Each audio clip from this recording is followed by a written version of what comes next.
સરદાર ગુર્જરી ડિજિટલમાં મહત્વના સમાચારો પર એક નજર. આણંદના ધોળાકુવા માર્ગ વચ્ચે અડચણરૂપ 4 વીજ પુલ 2 મહિનાથી ન હટાવાતા વાહન ચાલકો પરેશાન.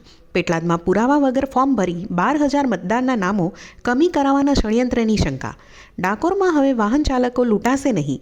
10 વર્ષ બાદ આખરે સરકારી પાર્કિંગ કાર્યરત થશે.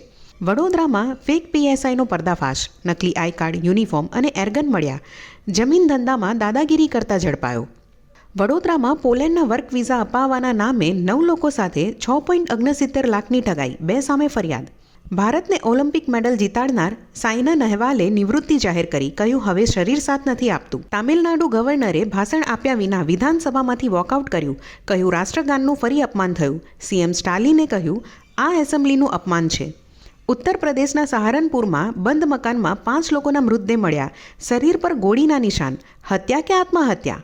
3 દિવસથી ધરણા પર બેઠેલા અવિમુક્તેશ્વરાનંદને મેળા સત્તા મંડળની નોટિસ.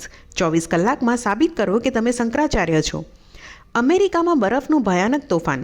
મિશિગનના ગ્રાન્ડ રેપિડ્સ નજીક હાઈવે પર 100થી વધુ ગાડીઓ વચ્ચે અકસ્માત.